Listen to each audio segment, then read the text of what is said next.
welcome to Paizo Live. Happy Friday. It's Paizo Live, our monthly Woo! fireside chat style show where we bring our wonderful creatives on to tell you about what they're working on. I'm Maya, Paizo's social media and community specialist. And I'm Rue, Paizo's Associate Director of Marketing and Media. Now, before we get started with Paizo Live, this is the only time I ever get to talk to Maya about things that aren't work. That's true. That's a lie. It's not true. I lied. But this is the perfect time for us to do our usual icebreaker opener, which is for me to ask, Maya, what games have you been playing lately? Well, I am going to take this opportunity to be excited about a game that I will be playing lately, which is a game that I should have been playing for the last I can't remember what month it was released, but I will finally November? next week. Yeah, like I don't even think it was released this year at this point. I will finally be playing Pokemon Legends ZA. Slow clap from everyone. I am a large Pokemon fan, although as the world knows, I'm a much bigger fan of the show than I am the games. No offense to the games. The games are super fun. I've played every single one of them. I've never finished a single one of them. But I have watched the entire show multiple times. I think 4 times in its entirety. I like including the newest version of the show on Netflix. Like I literally love the Pokemon show. It's my comfort show. So I am very excited. No, I've never like Dustin, I've literally never finished a game. I play them and then I get very distracted and then I get very lost. And then I'm just excited about gathering all of my Pokemon, and then that's what I do. And then I get tired, and then I forget the game exists, and then the next game is released, and then I repeat the cycle. So I'm finally going to play Pokemon Legends EA before what's it called? Winds and something else? Winds and Waves. Thank you, Winds and Waves. I swear that I will at least have a team of 6 by the time Winds and Waves comes out. That's exciting. That's the only promise you get. But yeah, that's what I'm gonna do. I'm gonna play Pokemon Legends EA finally and get jump scared by battles in the middle of the street. Isn't that a thing? I will say it is slightly less frightening than in Legends Arceus, where they will just rip you to shreds. Yeah, I did do that. I would play and then I would just, be like, why did I come here? Yeah, like what's happening? I will warn you, there's an alpha Magikarp in a pretty early area of the game. And if you approach it, it will hydro pump you like back 30 I'm gonna feet. lose. I'm gonna lose. And then I'll just try again. Loremonger 13th, the 13th wants to know which starter for Gen 10. Wait, hang on. See, once again, that's the one that's just coming. So Winds and Waves. Okay, Brout. Is that how you say it? Brout? Yeah. Brout? Brout? Yeah, listen, I almost always pick a grass starter because I love grass. So I'm always gonna like my favorite Pokemon types are grass types and like ghost. Like I loved Rowlet because I love Decidueye. Like I love grass types, ghost types, and like some fairy types. So yeah, Brout 100%. 110%. So yes, what have you been playing, Rue? Now that I'm done with my between Brout and Gekwa, so it will depend for me on what the final forms look like. I think. Yeah, because Gekwa's fierce. Yeah, I love the colors for Gekwa. So yeah, and I want that little dog to stay on 4 legs. Yeah, I think the entire internet does. So like you guys, I hope they pull whatever studio company listened to us about Sonic and his human teeth. And go and remove, like just like you removed Sonic's human teeth, make sure that dog stays on 4 legs. You know what to do. So what games have you been playing lately, Rue? I've been on the roller coaster ride that is last week Resident Evil Requiem came out. And this week, Pokemon Pokopia came out. Yeah. And I love both Resident Evil and Pokemon. So I have been swapping between device. Yeah, Requiem on my PlayStation and Pokopia on the Switch, which I can only imagine is great for my spouses who watch the TV that while I'm playing. So it's like, will there be zombies or comfort farming today? Who knows? Tune in 10 minutes on what's Rue playing. Oh yeah, when I play in between segments, definitely. Yes. But yeah, I'm also excited Yeah. for Gen 10. Yes. But So let's see. unfortunately, we Oh cannot yeah. have just a stream of you and I talking about We Pokemon. can't. Although one of these days, maybe We we should. will. Like maybe our secret next Gen Con panel is just Maya and Rue talk about various games.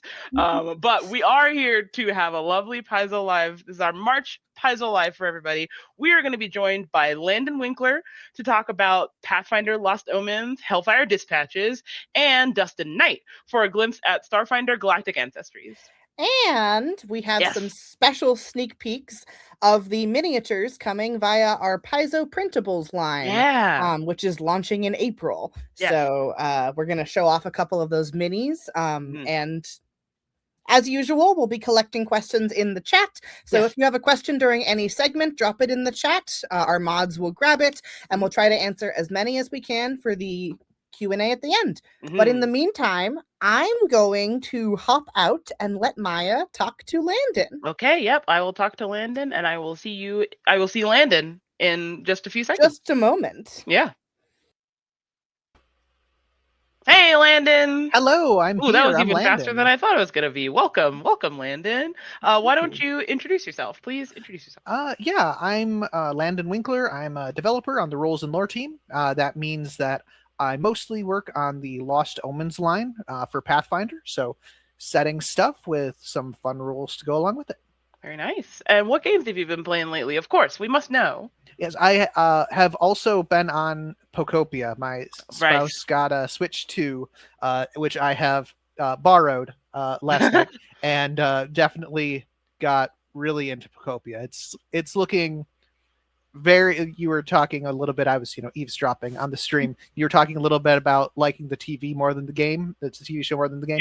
Pokopia is way more the TV show than the game, and it's like that is my stuff. Then after I finally play Legends ZA, I will play Pokopia and never come out. That's what we're gonna do. That's what we're gonna do. So we are here to talk about Lost Omens, Hellfire Dispatches. Yeah, why don't we get right into it? Let's start with the basics. What is it? What is Lost Omens, Hellfire Dispatches? Yeah, it is a setting book, part of the Hellfire Crisis, as you can see a bit on the cover there. Yes. So for those who are just sort of tuning in to the whole situation, Andoran and Cheliax have been at odds for a very long time in the Pathfinder setting. Andoran being a sort of rebel province that has become its own nation within living memory, like about 60 years ago. So they are finally coming to blows. That spark struck in Isker and sort of set the whole region ablaze. So that's what's been going on with the Hellfire Crisis. The Hellfire Dispatches itself is I think a really interesting book because it's taking everything that's going on at one moment in the war. So it is basically a picture of an arrow in flight almost, where all of the war has started, everybody's fighting, but it's looking at all of the individual fronts of the war from the perspective of the people there just living sort of on the ground. Like it's not military officials, it's not, the great heroes, it's, bartenders and hairdressers and one random skeleton, but it's a Pathfinder book. You're gonna have a random talking skeleton. Of course, you gotta have. So yeah, you are getting this really broad set of stories, seeing different nations, but also sort of how each nation, each front is having a different set of experiences going through it and showing off different types of war stories, because we do have Hellbreakers and Hell's Vengeance and so forth with the APs coming out, but the there's so much more going on that we would need way more APs than we're ever going to have in this war. It would never end, which is not what we're planning to have happen. So yeah, it's just getting into all of those new and different viewpoints for people's games. Yeah, so you talked about there's a lot of nations that are all intertwined here in the Hellfire Crisis. So what regions does this book focus on? So yeah, we've got uh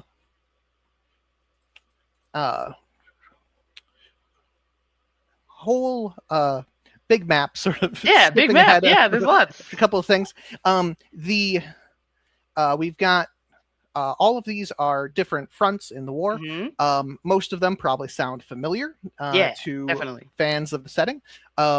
There is, naval conflict in the Inner Sea itself, political conflict in Absalom, some very rough situation going on at the Arch of Eridan, which is the opening of the Inner Sea into the Arcadian Ocean over on the left there.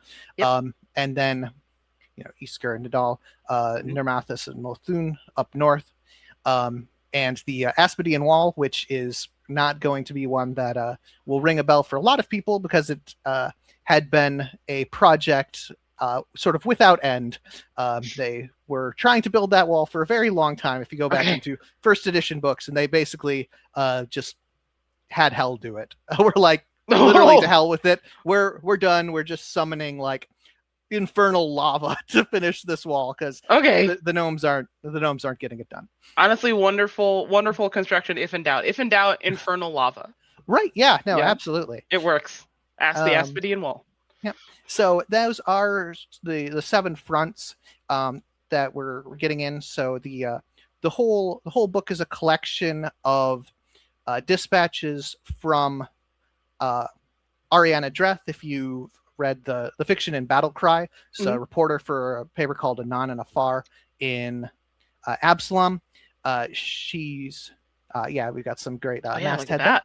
Beautiful. And it's really going into her contacts, getting all of her individual, people on the ground there. You have someone from the Bellflower network, from Cornet and Kari, and things like this. But again, like I said, just normal folks.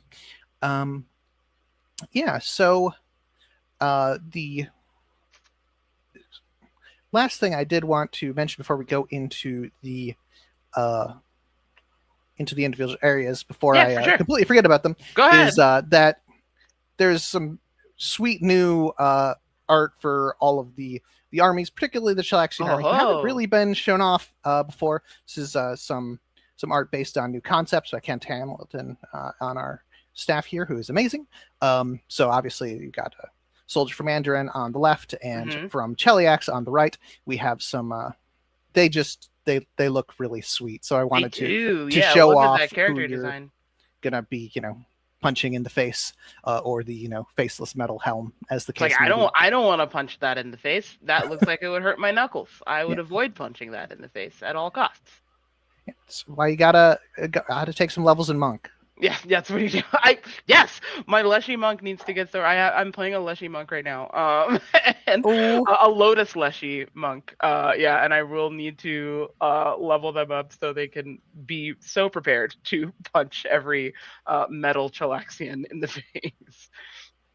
Yeah, or just the kneecaps, whatever. Or just the kneecaps. Yeah, whatever. It's all good. They're very like, I don't know. I read a lot of Star Wars, so they're kind of very like they're where they come from is like a place of like extreme solitude, but they appreciate the relationships that people have. So they like observe people and enjoy the connections between people, but do not want any of those connections for themselves.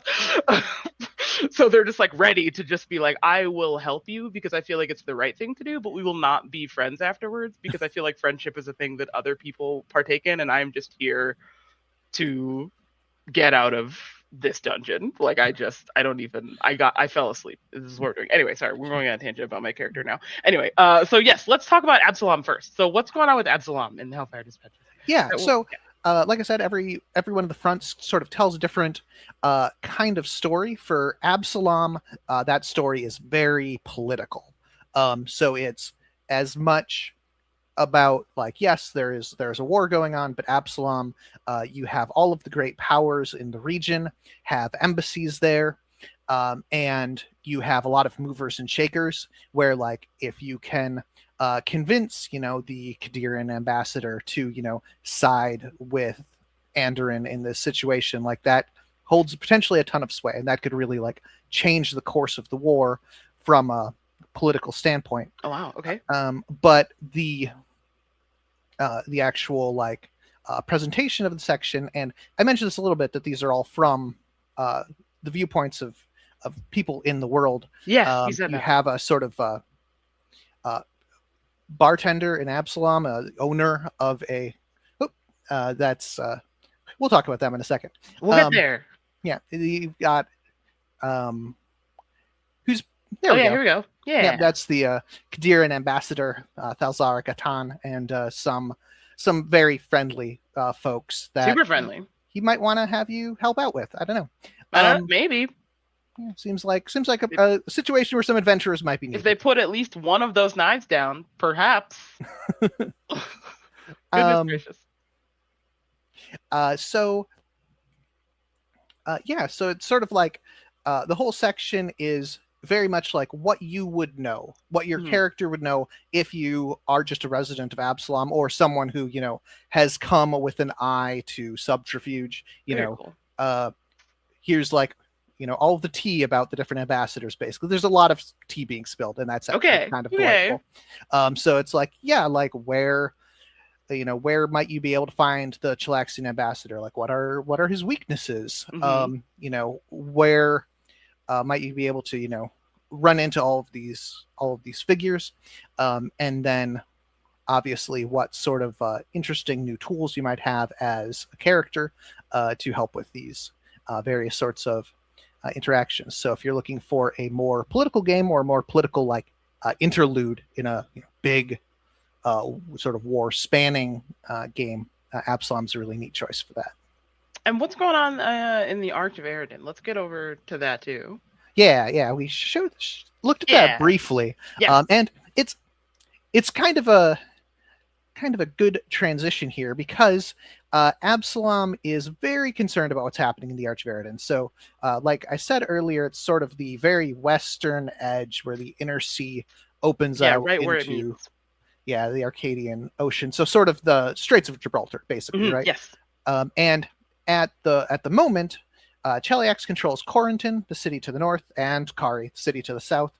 And the bridge is long fallen and not very useful to anyone anymore. Right. A fallen symbol of Eridan's power, like so many other things. But the situation at the Arch of Eridan is tense. It is another type of war story. It's got a lot of focus from other places because it's tremendously important for trade. Right. And so that's where Absalom is kind of like, hey, we really want our ships to be able to get through. Right.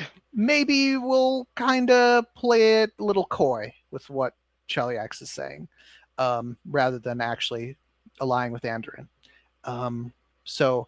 But on the ground, it's a very, very different situation. A lot of folks who obviously are involved in trade as their jobs, but as Cheliax is weakening and distracted, its other allies, we'll get to in a bit, having their own conflicts. Obviously, they're at war with Andoran. Rahadum to the south there, who had the area around Kari taken from them like 600 years ago. It's been a while. Would like that back.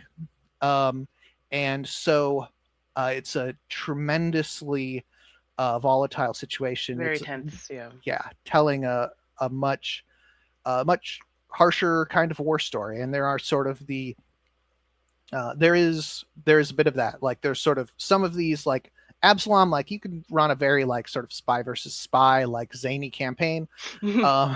The Arch of Eridan, not so much. Like it's kind of like a street by street conflict. You have folks living in Kari who are really worried about Rahadum taking over and that impacting their religious freedoms. You've got people in Corentin who want to get out of Corentin because it's Cheliax, and that's not great. And no, thank you. Rahadum might sound pretty okay comparatively. Yeah. So yeah, you've got a lot of that, and a lot of other people sticking their noses in. where they're not necessarily needed or wanted, and it's a very, very complicated situation, but one that I think our authors really brought a lot of heart to. Really, the section is I don't know, it breathes a lot of life into Kari in particular, sort of the main focus of it. Okay, and we briefly talked about the Aspideian wall and the lava and hellfire and everything that went up to building it. Can you talk a little bit more about that and its inclusion in the book as well? Yeah. Oh wow! Look at this cool art. Yeah, so this is more of the gnomish section of the wall. Super cool. It's very pretty. And so if you look way back, like I said, in some of the first edition products, they were starting to the gnomish town of Brasselwerk Kingdom, if you listen to their leader, which I generally don't. You have the Abigail Thrun had told them basically, you're building this wall, this Aspideian wall, to cut off the simple land route between Andren and Cheliax. And gnomes not great on this sort of like come up with this big plan, absolutely. Implement like the test concept for this big plan, 1000%. Then just like repeat it for miles and miles, not a thing. Yeah, no. not big fans. No. So that was not really making meaningful progress for quite a while. So there's like little fits and starts with really beautiful, defensive, really scary in some places, gnomish architecture, some of them woven through with fey magic even. But it was just not, you have to actually finish the wall for it to do anything. So yeah, Abigail Thrun, more specifically her infernal servants, finished that up. And so that is kind of before the war itself kicks off. That's one of the inciting incidents almost, just in that it gives Cheliax an opportunity to push into Andren without Andren being able to fight back very effectively, letting over swarms of imps and things like this, and obviously soldiers, and you can see it actually on the cover as well behind Maya, a clash at the Aspideian wall. Yeah, and there was some sweet traps in there for bonus measure, and I do love how the traps in that are just very much like they're just unnecessarily decorative. Yeah, it's there's so much filigree. Yeah, it's like this didn't need to be so pretty, but it is. Yeah. And can you answer for Shanwolf, just since it's a question about what we're talking about right now? Shanwolf01 missed a little bit, and they said, does this bridge the gap into the larger Andren / Cheliax war, or tell the story after this book? So this is we're in the thick of it. Yeah, you are absolutely in the thick of it. So this is a snapshot of basically 1 month in the war. So it does give you some of the background for that, where it's sort of like, how did we get here? Like everyone is getting you up to date. What's been happening in their own area. But yeah, the war is still very much in progress. Very much happening. Yeah, as this happens. So at the Aspideian Wall, the fighting is fierce and active. In Absalom, the politicking is happening. People are trying to get up to various types of no good, and both sides of the Arch of Eridan, as we were talking about before, it is still undecided what will happen to Kari, and in fact what will happen to Corentin, although you may need to look to some other products to see exactly what happens there. And then let's also talk about Fangwood. That's another one of our regions, right? What's going on with Fangwood? Is pretty great. Wow. Yeah, this is I love this. This is so this is how cool are they? A picture of the Rose Warden. It's an archetype. It's a you may recognize them from first edition if you're an oldie like me, but they are servants sort of the goddess Milani, of sort of freedom and revolution, who is shows up pretty substantially in the Fangwood. Her one of her representatives, Courage Heart, is present in the Fangwood, sort of helping train soldiers in Nermathus to fight off the sudden issues that they're having with Multhune. So the story in Fangwood is much more. It's still very much a war story. There's tragedies and victories, but it's a much like bigger. Like this is a like big fantasy war. Okay. So it's like the situation. It talks about this a little bit in Battle Cry, maybe War of Immortals, about how Zuriel, the rider of war, has sort of come down to Multhune and is making sort of her case for why she should be the new goddess of war to replace Gorham. And sort of like, well, you know, I'm war, like you Lots should. Of war, yeah. Pretty strong case. Yeah. So she has whipped sort of the, not even necessarily the armies of Multhune, but like its citizenry into really a fever pitch, and is sending them against Nermathus, who are sort of their traditional enemies, but also just kind of everybody, like who is within, you know, walking distance. Like they're going over the mountains into Easker, even like it's a mess. Wow. And so hopefully, you know, someone, maybe your PCs, maybe, I don't know, will just sort of take care of that issue. And it is, like I said, much more of a big fantasy war. It's like, hey, like if you can stop Zuriel, you can really resolve this problem. Like this is a knot that you can cut, and it's done, and everything's good. And I think sometimes like we need those stories too.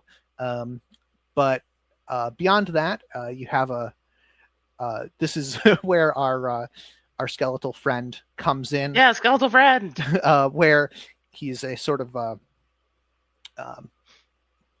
brought back by the Fey energy of the Fangwood. So you also get to see a lot of this neutral third party who are sort of the Fey representatives there, and a lot of just like fun little stuff with them. You know, it's like, hey, like what's going on with like the Mitflits in this forest? Like, why is nobody talking about the Mitflits? Yeah. And it's like nobody's. Yeah, you're right. You know, we should worry more about. We're gonna tell Mitflits. you. Yeah. And we have some things going on in the Inner Sea as well. That's another one of the regions. Yeah. The. Oh God. Okay. Yeah. This is a casual jump scare. Yeah, casual. Yeah, little. He's a little larger than most Sarlagons you may have faced. Huge. And don't worry too much about the port burning in the background. I'm sure it's fine. I don't know what to worry totally about more, the burning port or way too many teeth. I truly don't know. So many teeth. So many teeth. Yeah, I just love them. Yeah, wow. Devils, they're so good. Yeah, he's getting to have some fun, munching on some Andoran soldiers there. He's got 3 whole soldiers there, ready to go. Yeah, just popping them like snacks. Yeah, little snacks. Got some Chilaxian ships in the background. Quite lovely, the whole thing. Yeah. Except, you know, unless you liked that port. Oh yeah, unless you really like that port, or you're one of the 3 soldiers that's about to be a snack. Yeah, yes. Probably not lovely for those guys. Yeah, everyone else though. Yeah, it's great. Yeah. So, the Inner Sea is naval conflict is kind of the name of the game there. This is everything that's happening on the water. So Cheliax, huge navy. Of course. Biggest navy in the region, really dangerous. Andoran has a navy. Like there's one of those things where it's like, hey, we're like probably, you know, second or third or fourth, but like there's a huge gap. The disparity is big. Yeah.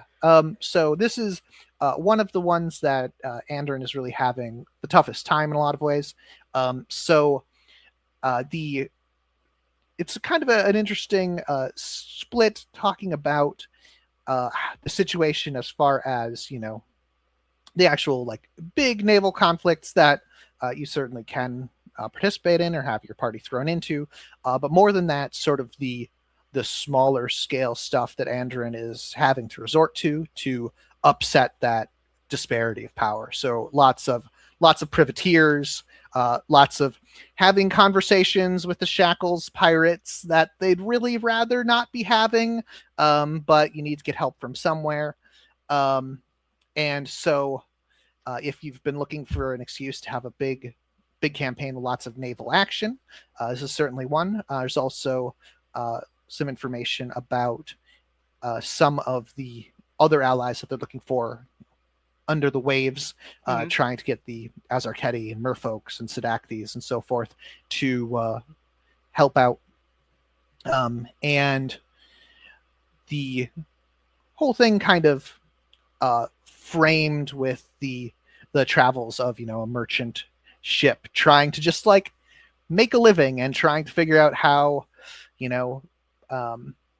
both, to get through the Archveridan, which we were talking about before with Shalaxian blockades, and trying to convince their crew to maybe not become privateers, hopefully, because that's a whole different career path. So yeah, there's a lot going on in the Inner Sea, and it's also kind of nice in that it ties a lot of the others together. Like the Inner Sea, I mean, it goes everywhere.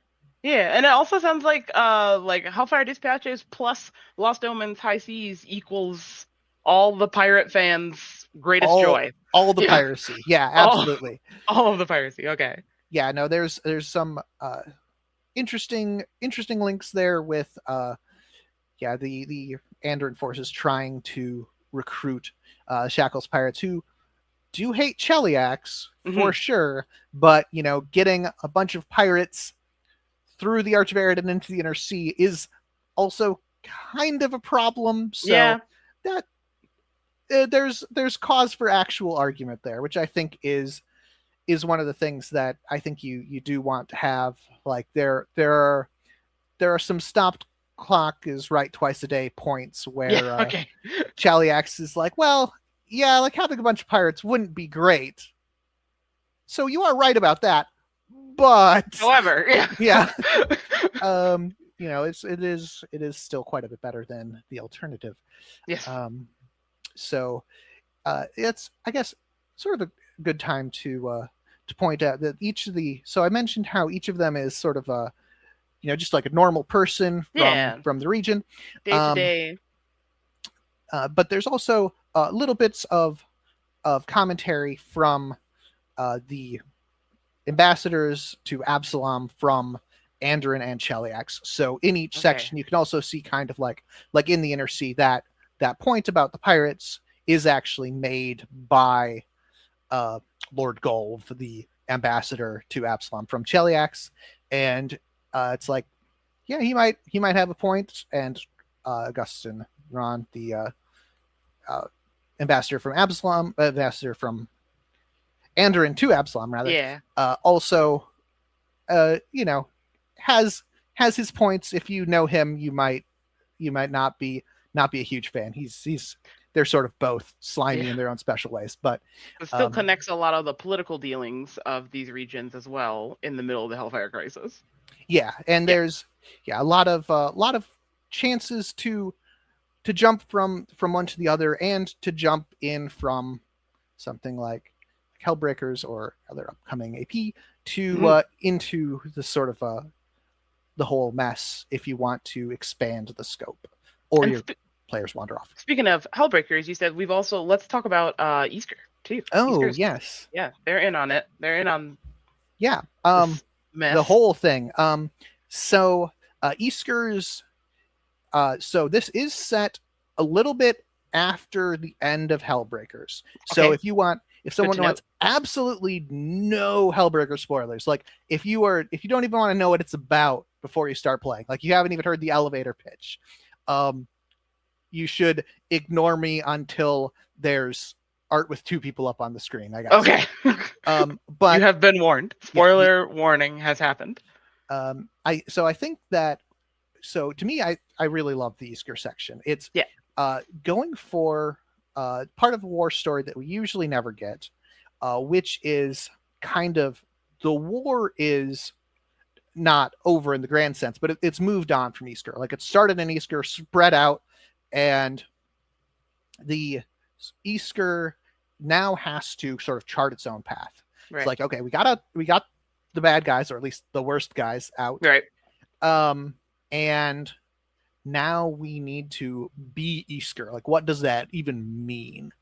And so that is, I think, a really cool set of questions, and the you can approach it either as like a coda to Hellbreakers. It doesn't really overlap a ton with the continuing the campaign. It's like they touch on some of the same themes, but it's like this section is more talking about like kind of the more like nation building almost aspects of it, whereas the continuing campaign is talking more about like the new threats that you face in addition to that. So you can either do that or jump in with just a new group that's interested with that. So one of the issues is beautifully depicted here. Unfortunately, we weren't able to get her in the book because weapons that look that cool tend to screw up the art. So feast your eyes extra hard. So this is a sister of the Golden Renyes. They are a group of monks, nuns, really, that follow Isith, the Golden Renyes. She's Hell's Valkyrie, one of the basically not an archdevil because they're sexist, but she and they have been running orphanages in Isker since the Goblin Blood Wars, like 20 years ago. Okay. And that is a problem. Like, I mean, they've been training a generation of, Askiri children to, grow up and everything, but like grow up, loyal to Asmodeus, loyal to Cheliax. And they're like all assassins. Yeah. And yeah, that's a very important point. The original, the original group of them was very much like a group of assassins, and Cheliax was like, oh, who would be great to run a bunch of orphanages? The assassins. These assassins. It's gonna rule. Super good idea. Yeah, this is beautiful. And so the person who's sort of narrating the section, sending in that dispatches, is someone who was raised in one of these orphanages. Okay.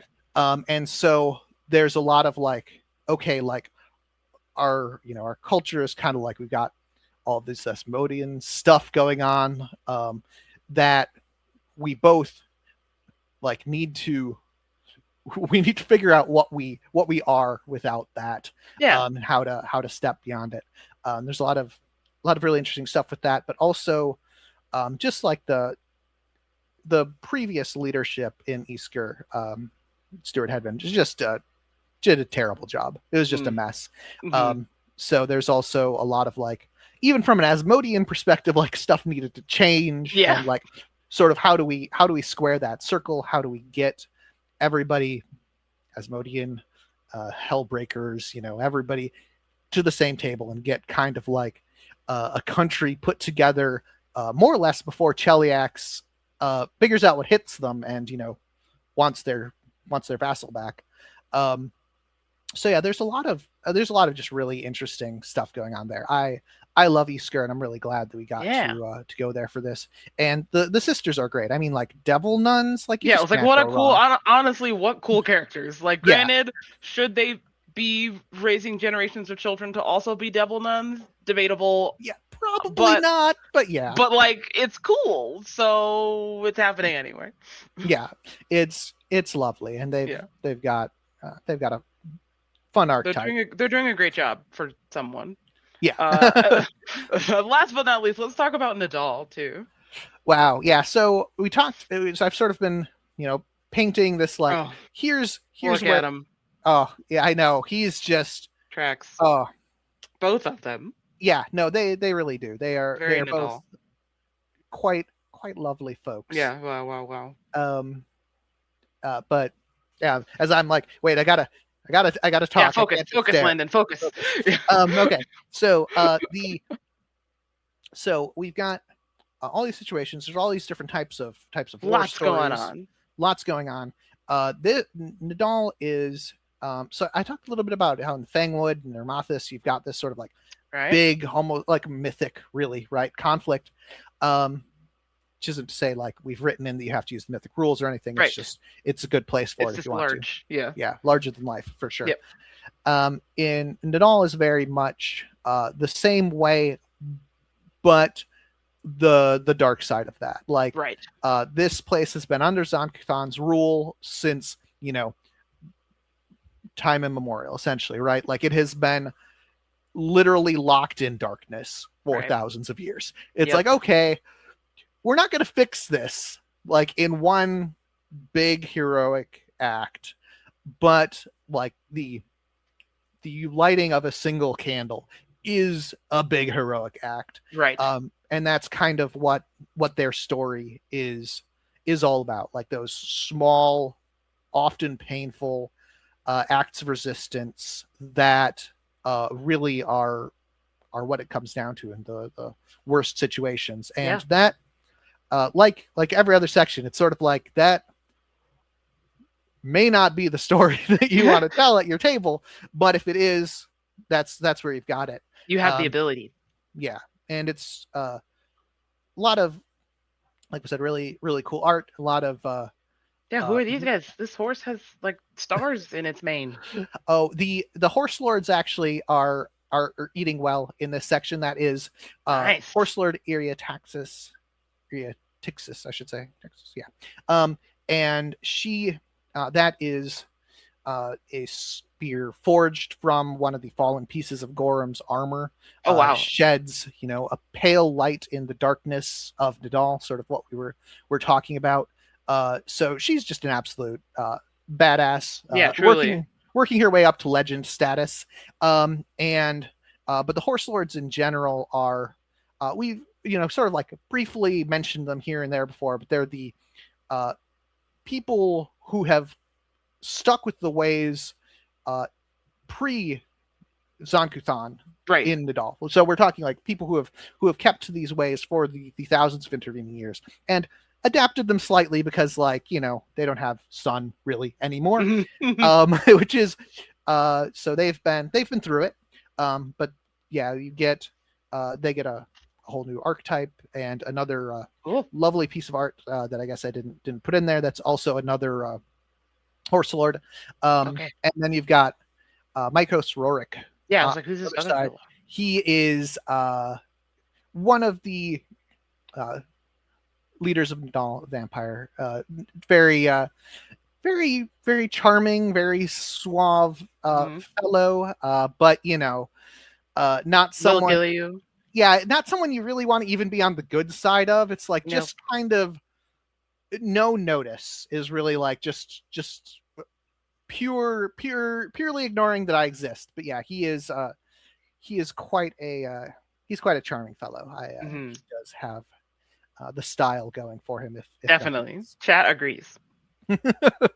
I do not blame them. There is a certain extent of the bad guys do have just solid fashion choices. You gotta. Yeah, it's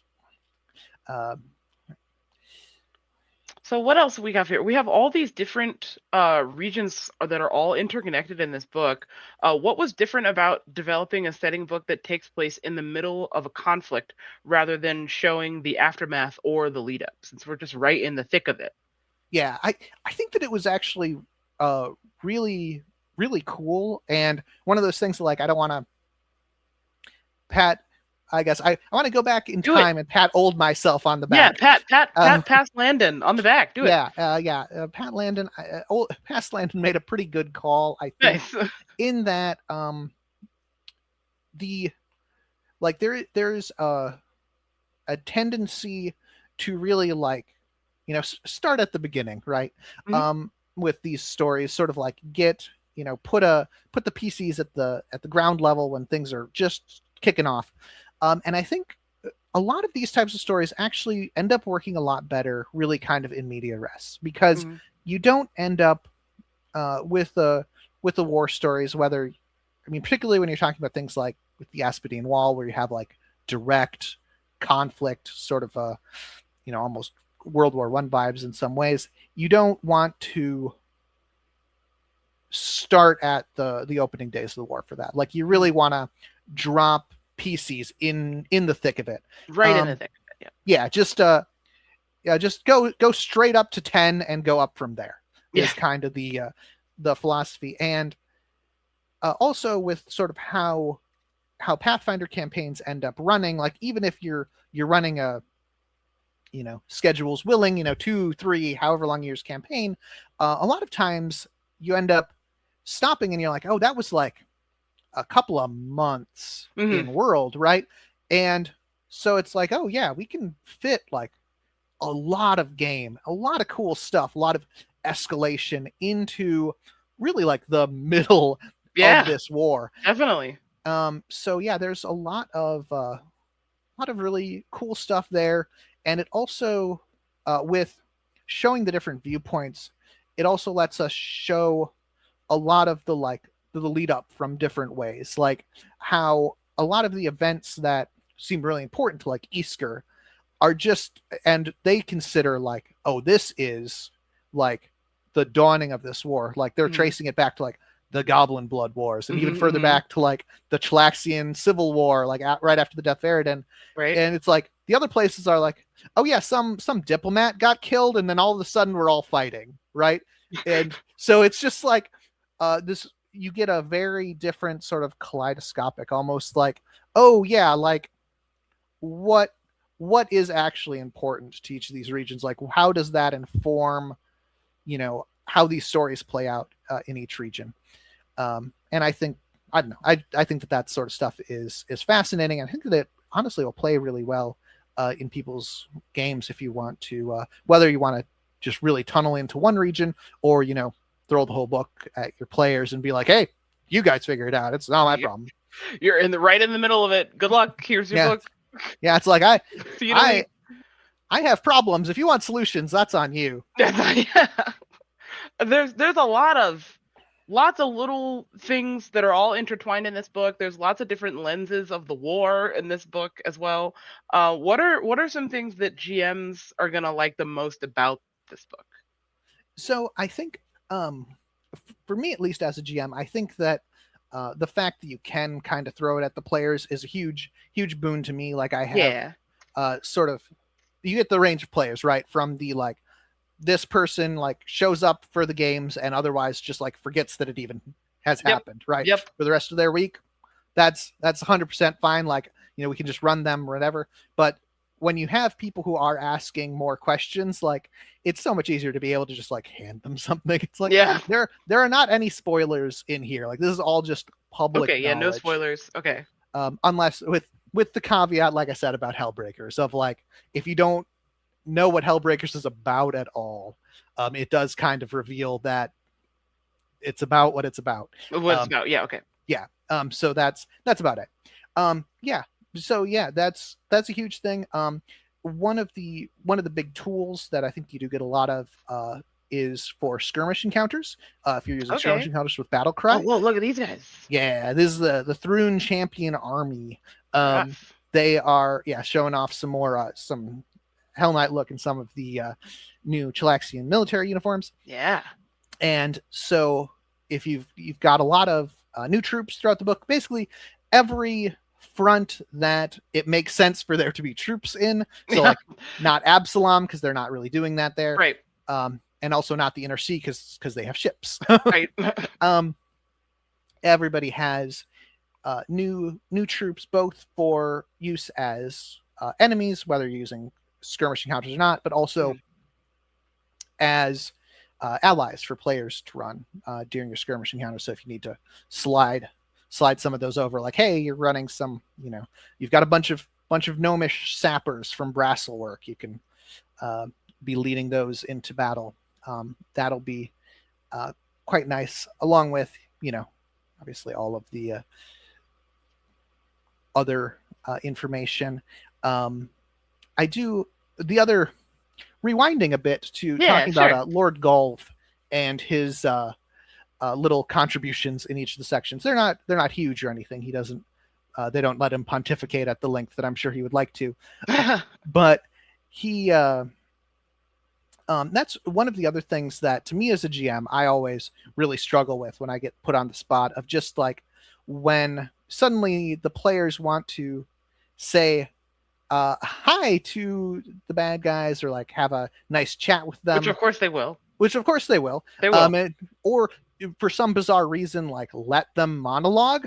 And you're just like, oh, gotta come up with a monologue now. Yeah. But it's nice to have all of that kind of like background scheming of like, this is what they think.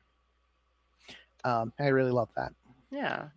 And that's something that the players can enjoy too. Like, what are some other things you mentioned? A couple things that the players could enjoy. I mean, they can witness. They have information to witness some of these ridiculous villainous monologues. You said they've got allies for skirmishes too. What are some other things that the players are going to like about this book? So we've got actually a lot of player content. Awesome. The most of it is actually not even in sort of like.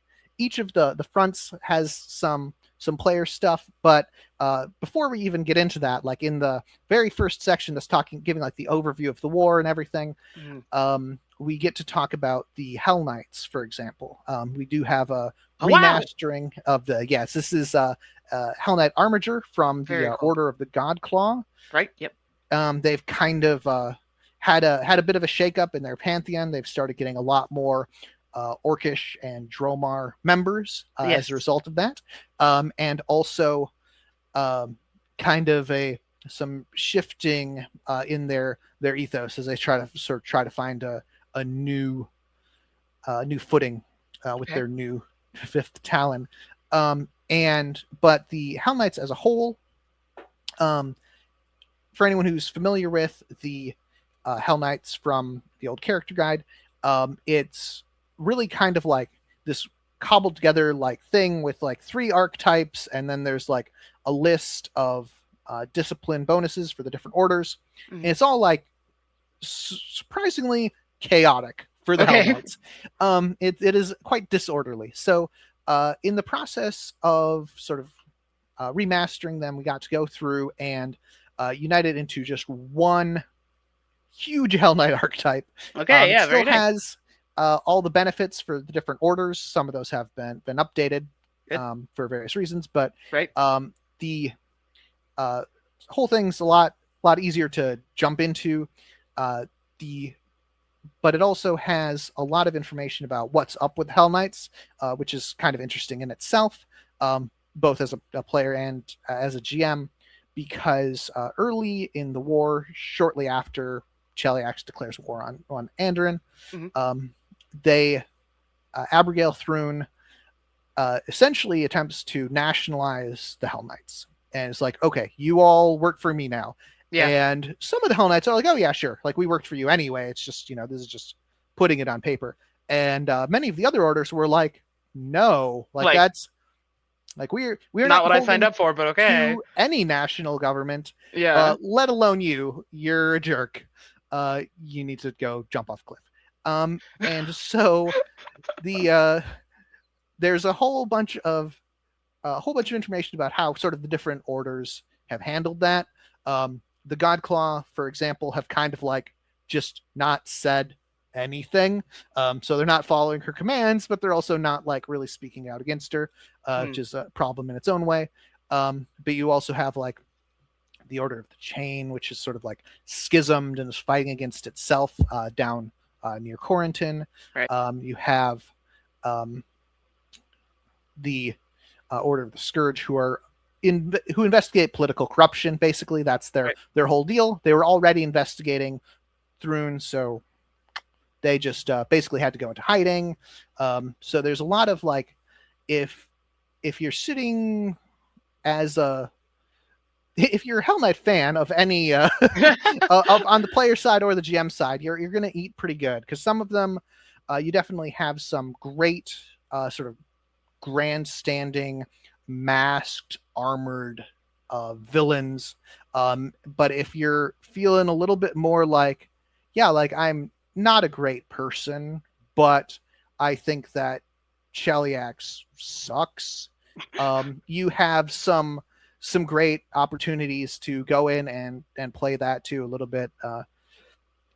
Just a lot of range and opportunities, and some some interesting politics in there too. Obviously you're going to be thinking about that stuff. A whole lot of options in there. And then obviously, since we are covering the Hell Knights, it would be completely unfair if we didn't also cover the Eagle Knights. Yeah, gotta do it. Yeah, it's so this is one of the Steel Falcons. So there is an Eagle Knight archetype that's already come out in Shining Kingdoms. Yes. So we don't need to like completely reinvent the wheel with these guys. So what they got instead is a new archetype for each of their main branches: the Golden Legion, the Steel Falcons, and the Twilight Talons. And they're all designed so that you can either jump into the general Eagle Knight archetype and then switch over to one of them, or just go straight into like your preferred discipline, your cool. individual branch. And so you've got sort of the heavily armored Golden Legion, the diplomatic Steel Falcons, and then the sneaky sort of secret police investigators, Twilight Talons. Yep. Wow. And so we've got all of those, but then a lot of the various. I mentioned the Horse Lords already. We've got a bunch of other archetypes in the back. So like the who are these guys? We've got a Pure Legion Enforcer. So these are folks from Raha-Doom who are responsible for enforcing the laws of mortality, which is to say, basically like finding clerics who are practicing in Raha-Doom, which is just not legal there. And that's so they have a lot of like anti-divine abilities, but also because they've sort of rejected divine magic, they've developed a lot of medical techniques to work without that. So they have a lot of it ends up being an interesting double-edged sword where like some of your feats are like detect people divine casting and like interrupt them, sort of lock them down, hunt them.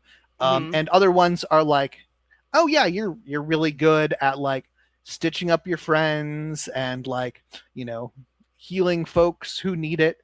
So they have a very an interesting sort of two sides to that coin. Yeah.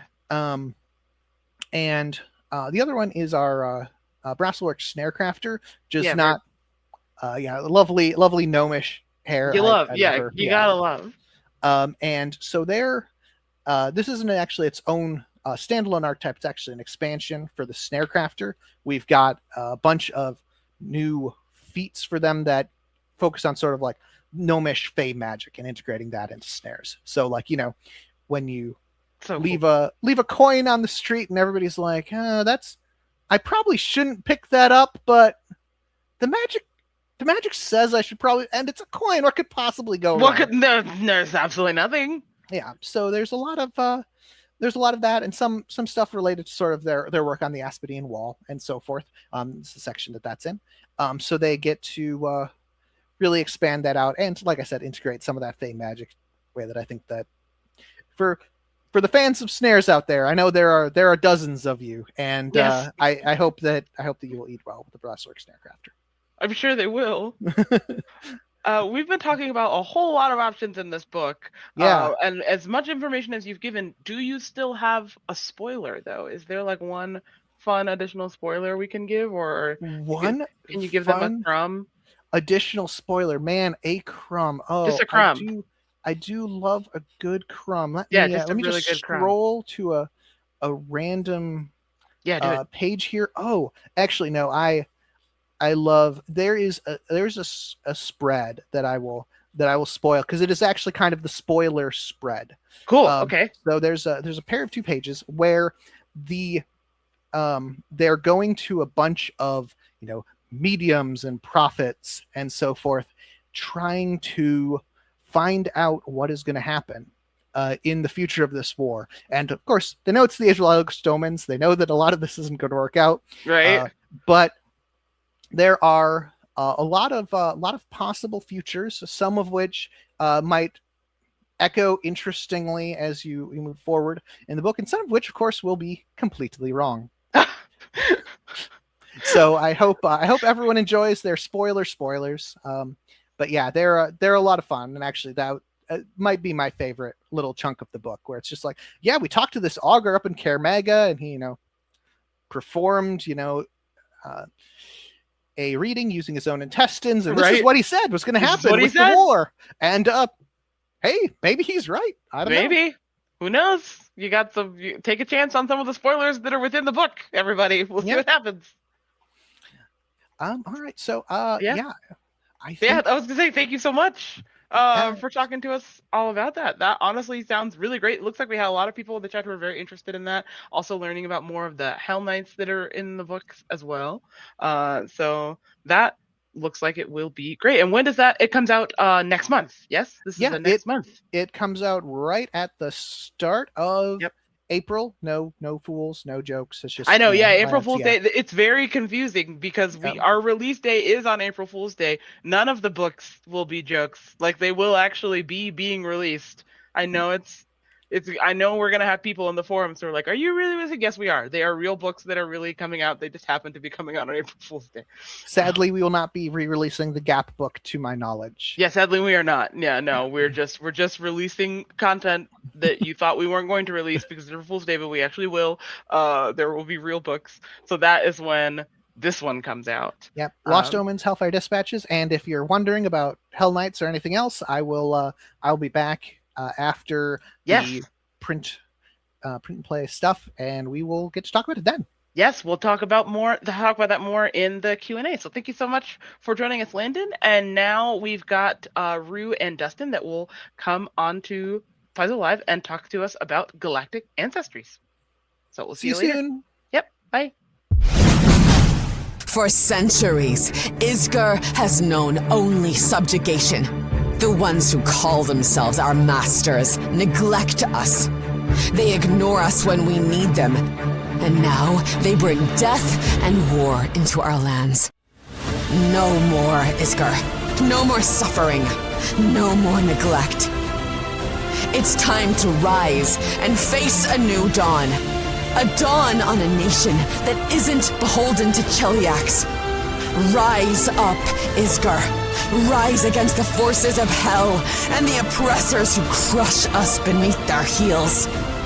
Join the Hellbreakers and stand against Cheliax in the name of justice, of freedom.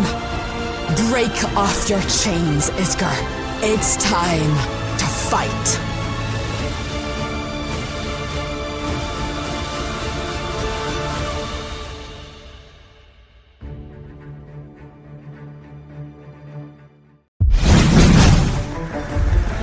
Dragons. It's impossible to ignore our majesty and influence. We were birthed by the gods themselves, and it's clear that our dominance is part of our very being. Dragons. They're a menace, a blight upon the world. They think themselves the rulers of the world. Tyrants is what they are. We know that others seek to be more like dragons, if only to get a taste of our abilities. Of course, we are not above sharing the gifts of our draconic influence for the right price. Yes, a dragon might be able to grant you power, but they remain dangerous nonetheless. With dragons holding such influence, benevolence, and power, it would be foolish for anyone to stand up against us. With that much power, dragons can't be trusted. That's why slayers like me have to stand up against them. For anyone who dares stand against us quickly learns. As a new slayer, there's one thing you should never forget. Nothing compares to the might of a dragon.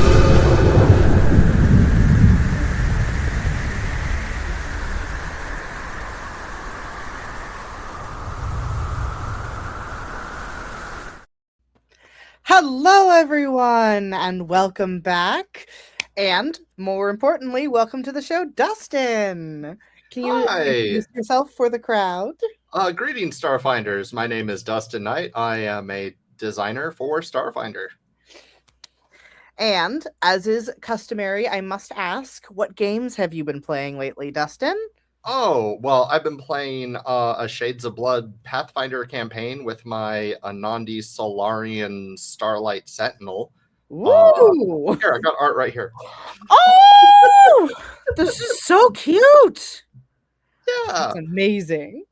And last night I was playing Starfinder Afterlight, which has been really fun, and I can't wait for the full game to come out. I will definitely, though, need a new mouse because I tried playing with this and that game wants a little mouse button. Yeah. Oh, but this is my Bantrid mouse. So. Loremonger would like to see your magical spider girl again, so I'm gonna make you big.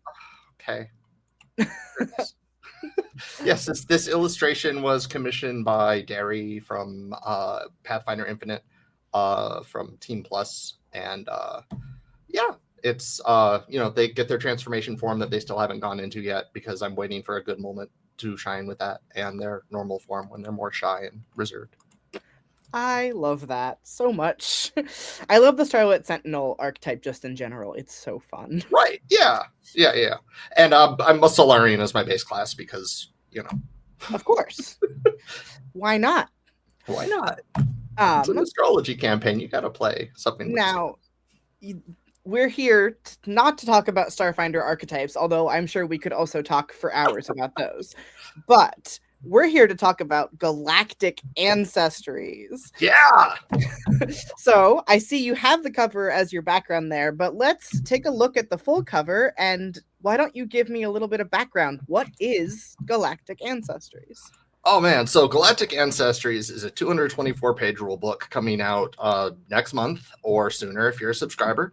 That is jam-packed full of incredibly cool alien ancestries for Starfinder, plus expanded more feats and more options and more heritages for options from the Starfinder player core and the Pathfinder player core. Woo! Yeah. There is so much cool stuff in here, and I've been waiting so long to be able to talk about it. Now, I have so many questions, but I am going to start with maybe... I don't know if this is a hard question or an easy one. There are a lot of ancestries in this book. I think upwards of about 20, if I remember correctly, not counting... There's 21 new ones, and then there's all the ones from these books. All the ones from those, yeah. And 2 heritages. Woo!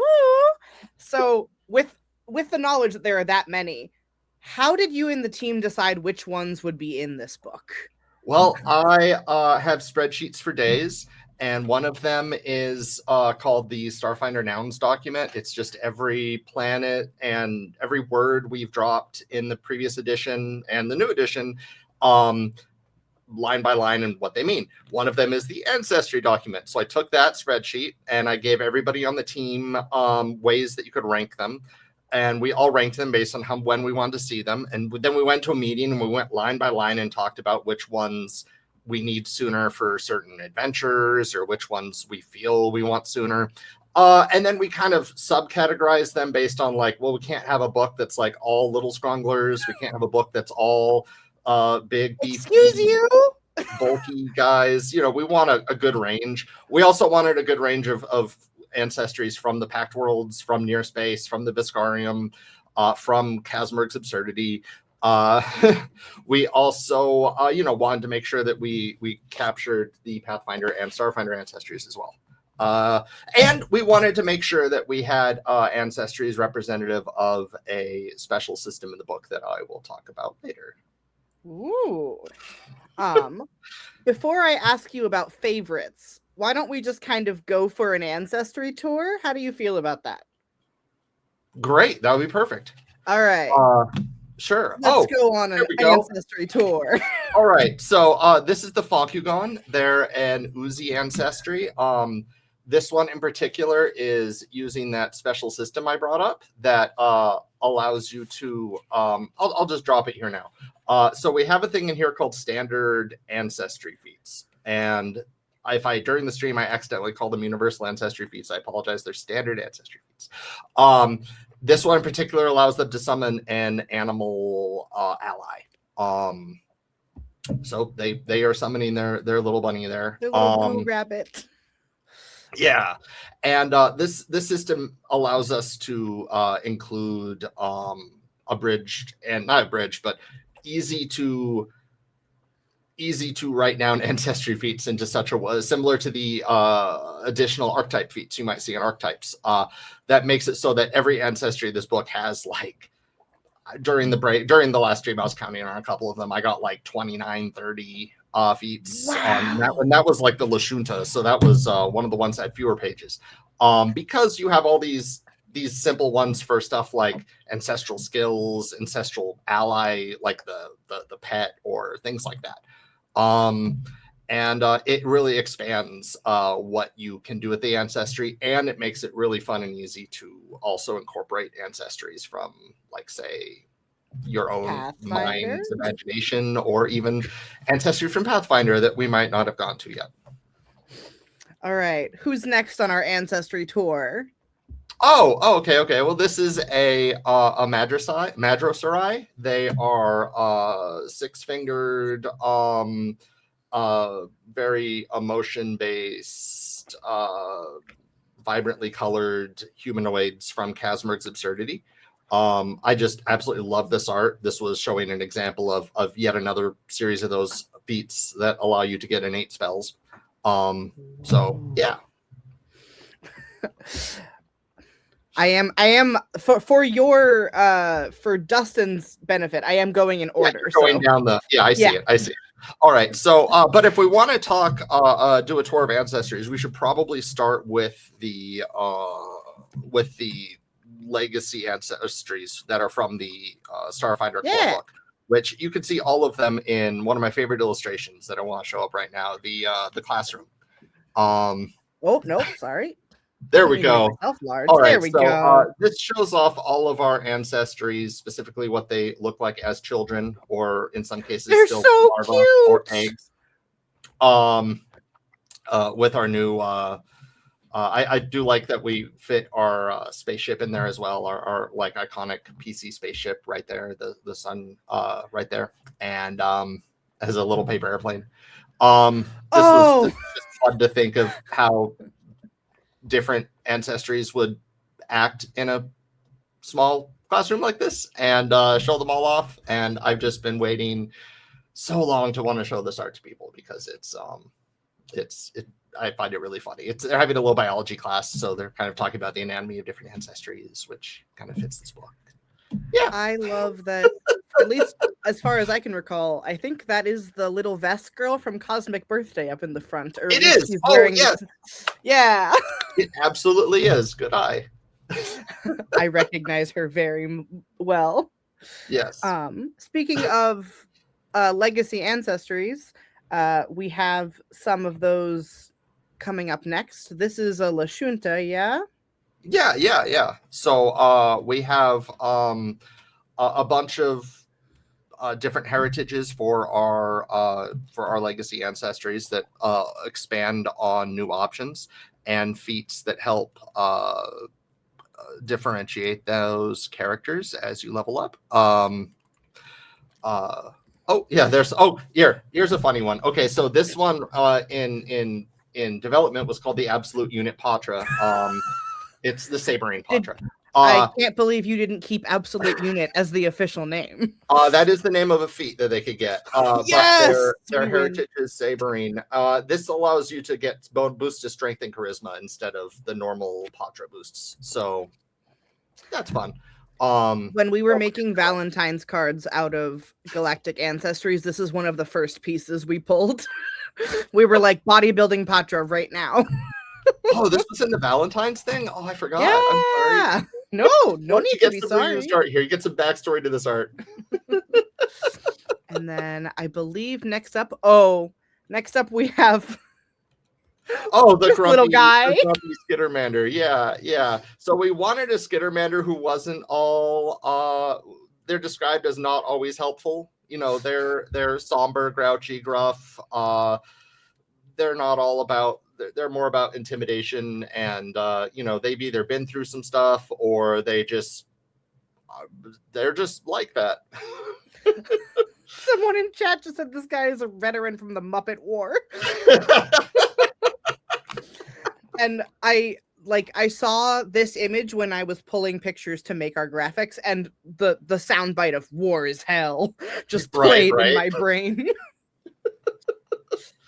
Yeah. This is our veteran Skittermander here, who didn't just roll over and let the vest take over, I guess, or help the vest take over. Speaking of it's my own headcanon, not official. Speaking of Vesk. Oh yes, the as I call it, the Vescalotl. This is the Wave Vescalotl. They were in the playtest, but we had to cut them for space, and by bringing them back here, we were able to give them some more really cool feats and backstory. They're from one of the plants of the Viscarium. They're all numbers, so I can't remember which one. I apologize, but they're from a watery one, and they have regenerative blood. And it's a Vescalotl. I shouldn't have to say anything more than that. Someone has asked in the chat, and rather than making them wait, I will give Lava Being's question. Are they regular Vesk size, or are they small? They're medium. They're a smaller end of medium, but they're medium. I was fully imagining axolotl, like tiny creature sized Vesk with a either really small Dashkari or a huge one. So after our core ancestries, the next ones we're gonna go on a little tour of are some of the sort of up like our legacy from ancestors. Pathfinder. Yeah. Legacy ancestries. Yes, and these are all the ancestries from this book. So the ones you expect from Pathfinder, and then for those who maybe missed the remaster, also the Orc and the Leshy are in there. And I want, before I go on a picture tour, I want to ask, what was it like sort of giving Pathfinder ancestries a Starfinder glow up? Well, the first initial thought was exciting, and we couldn't wait to see what the freelancers were going to do with these. We were able to get some freelancers who worked on these ancestries in prior incarnations. In prior editions, let's just say. Linda Zayas Palmer did the Leshy in this book. We know we had to get that, and she was available, so hooray! And there's each of these ancestries developed such a unique niche and niche in Starfinder First Edition that makes them so distinct and different than the Pathfinder versions. Not too distinct and different, you're still a space dwarf or a space halfling, but they have their own charm. They have their own identity in Starfinder, and those really shine with the backstory and feats that we've given them in this book. That's awesome. Now, starting with Leshies, because they're in this first picture, let's take a look at some of the updated Pathfinder entries. I love this picture. Yes, so this is a couple. The Leshy and the gnome are fighting, and I guess one of them is the gnome's having some problems with their spacesuit, so the Leshy's trying to give them some oxygen while still fighting off those Akata. They're a very, very cute couple, and I enjoyed being able to make this illustration, being able to commission this illustration. It's wonderful, and also it's really cool that Leshies have an ability that lets them grant oxygen, which it makes sense because they're plants. It's just a really cool thing in space. Yeah, a lot of the Leshy's abilities in this are kind of based on whether or not you pick a plant that is photosynthetic, fungal, or et cetera, et cetera. In addition to having Leshies from space plants, like Moonflower Leshies. Yeah! Because, there's alien worlds, and Leshies are kind of a primal, natural occurrence or ritual-based occurrence that don't necessarily have to be tied to just to Galarian. There's a whole universe out there. Here we have a dwarf. Yeah, our hazmat worker dwarf. Dwarfs are still dwarfy. There's a lot of cool stuff you do with dwarves from Salvation's End, especially if you really want to play an old school type of Pathfinder character who maybe isn't into all this new crazy tech stuff, but in a Starfinder campaign, it's a great way to go. Or you could just, be an asteroid miner and be all into the new tech. Go ahead, do it. Be an amazing mining. You could be a mining mechanic who uses mines. There you go. You can mine with mines. You can mine with mines in Starfinder. Oh, man. Next up on our list of legacy ancestries is the elf. Oh, man. So this is an elemental mystic elf in the art brief. I try to make sure, by the way, that every class and most class paths are represented. I use a spreadsheet to make sure we give equal amounts to everyone. I want to see your spreadsheets someday, Dustin. They sound amazing. Thank you. And about a third of the ancestry illustrations also just show the last one as civilian. This is just a normal person. They're not necessarily a class. This is just a dwarf in a hazmat suit. So cool. Anyway, so this dwarf is using my favorite feat from this book. It's called Spell Sail. It lets you literally sail on the magic of the next spell that you're going to cast and move to the location where the spell took place. So you literally just become one with the magic and then appear where after the fireball explodes or whatever. That's awesome. Right. I read that. I'm like, oh, that's so cool. But yeah, and I'll say it here again. I think we've revealed it before, but there are Azanaran Void Elves heritage in this book as well. Awesome. Here we've got my favorite piece of art in this entire presentation. Yes, our goblin. So goblins are goblins. They like being called space goblins to differentiate themselves, but really you could go ahead and use Pathfinder 2e feats for goblins if you want with them. It's fine. They're goblins. What can you say about goblins? Some of them maybe had a pickle that's a little too spicy and became radioactive. Yeah. Gonna keep a stronger eye on my pickles that I give to my husband when I don't want to eat them. Oh. And also we've got the halfling in here. Oh yeah, so longtime fans of Starfinder might recognize this halfling as the example halfling in the Starfinder 1E player core that is in the legacy ancestry section, but she has clearly been through some stuff, has some battle wounds and some chipped armor. I really like that illustration, so I wanted to glow them up for 2E. Awesome.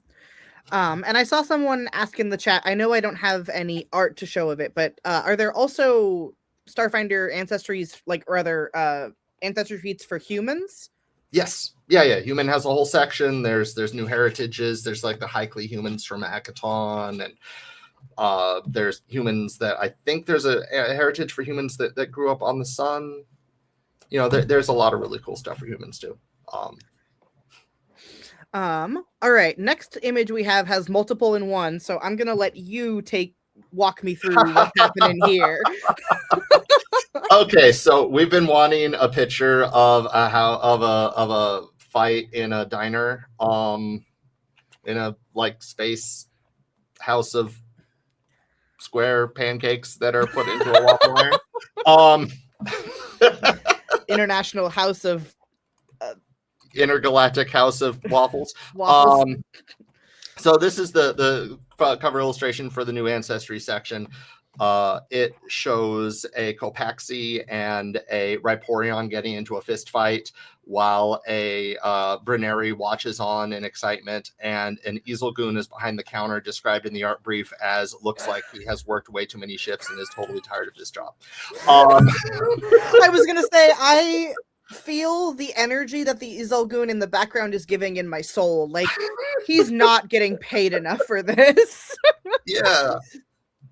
But yeah, this shows off four of the ancestries first appearing in this book, or I should say first appearing in this edition in this book, which the otter-like Brunari, the gravitational incline, the gravitational manipulating coral-like Copaxi, the classic Raporians, and the Easelgoon, the big 4-legged, 2-armed Easelgoon.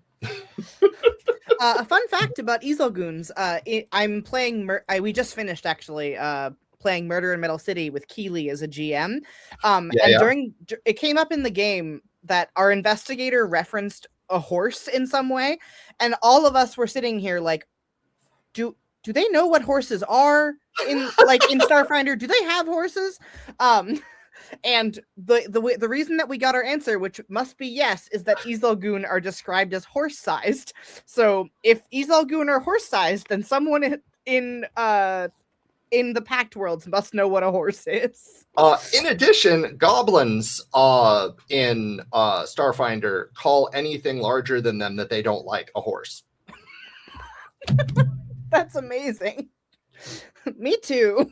If you're taller than me and I don't like you, get ready to be called a horse.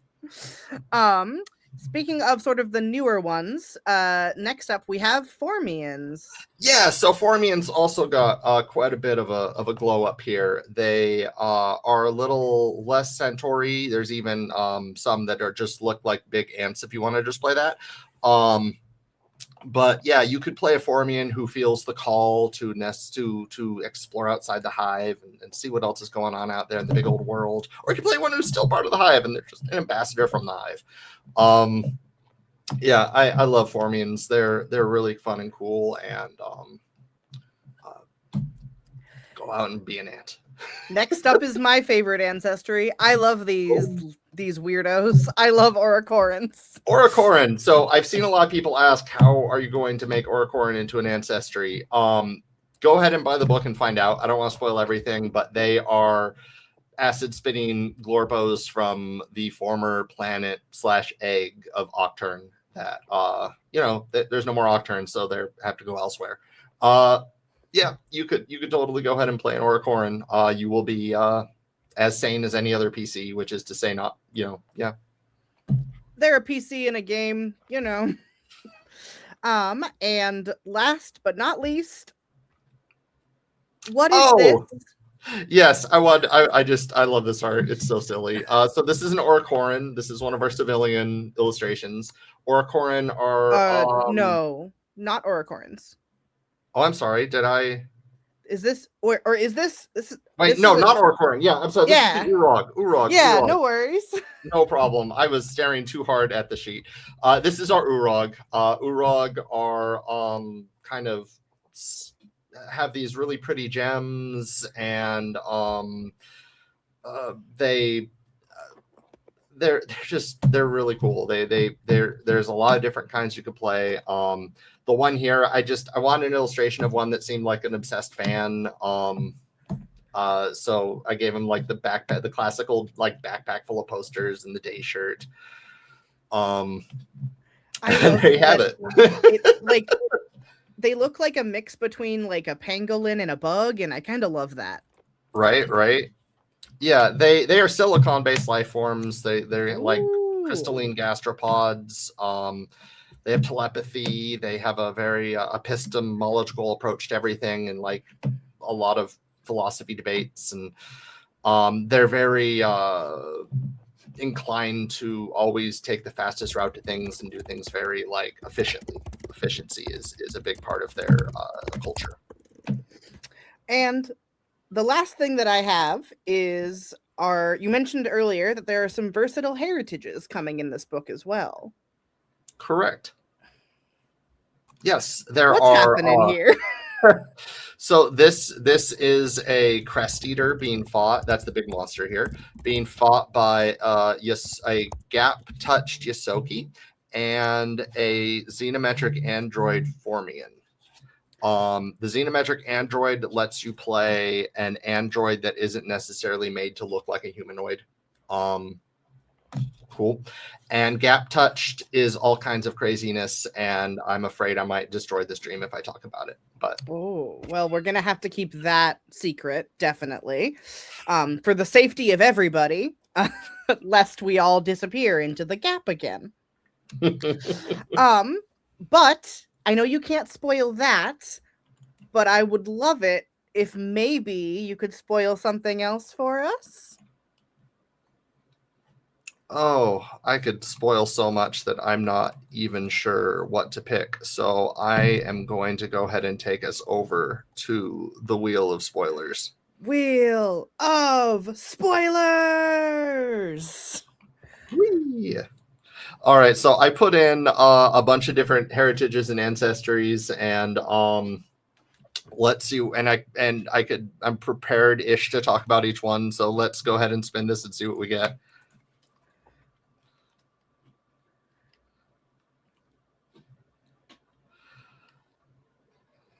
Oh, lucky like a Schrock Halfling feat. Okay, so someone was buttering me up to talk about my favorite alien monster, and decided to call the luck feat for the mandatory luck feat for the halfling, the lucky like a squawks. It lets you essentially run for cover at the start of initiative. Try to hide at the start of initiative if you forgot to do so before the initiative started. Me. Like, oh, we're at combat? No, thanks. I'm hiding. Okay. I want to spin this one more time. Can you take it back? Yeah, absolutely. Yeah. Awesome.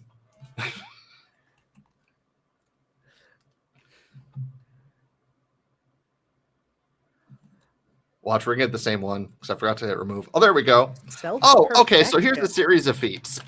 There's a series of 17th level Lashunta feats for every heritage called the Self-Perfection feats. They all do something a little different based on what those heritages are and what feats tend to coincide with those heritages the most. Yeah. There's an Unbound one, a Karasha one, a Damaya one for the Genetic Pioneer, which is new to this book. And I put it here to kind of show that we're trying to make sure that if we include something for a new heritage, we're also going to look back at some existing ones in the core rulebook. That's really cool. Thank you. No problem. And I am going to save other questions that we've gotten to the Q&A, which will be very soon, because before that, all Maya and I are going to do is talk a little bit about Paizo Printables. But it has been absolutely wonderful to go on a tour of the Ancestries with you, and I look forward to seeing you in just a little bit. Awesome. So I'm going to take us to a really quick ad break before Maya and I come back to talk about Paizo Printables. All right. Bye. The year is 324 AG, and Dimelco is at war with itself. The Colossi took everything from us. They razed our cities and trampled our world into dust. Oceans boiled and the ground quaked with their footsteps. Millions perished. The survivors fled underground to hide like the prey they were. Then we learned to fight back. We built war machines from the wreckage of our shattered past. We called them Valkos. The brave souls who piloted them were the Huskars. They fought for a new home in this broken world at great cost. That was 200 years ago. Now we still defend New Valor against the Colossi that would destroy it. Some say we're winning. Our tech is getting better. New allies from across the galaxy join our fight every day. But if we can adapt, the monsters can too. We survived the apocalypse once, and we can do it again. My name's Commander Vadian Wayno, call sign Raptor. I've been fighting this war for a long time, but I can't do it alone. That's why the New Valor Defense Force needs you to suit up and fight back against the Colossi. I won't lie to you. They're bigger, faster, and sometimes I even wonder if they're smarter than us. But with your help, we can beat them and take our planet back for good. Think you have what it takes to be a Huskar? Join me. Together we can take Dimelco back from the monsters. For us, it's the rebirth of our home world. For them, it's Mechageddon.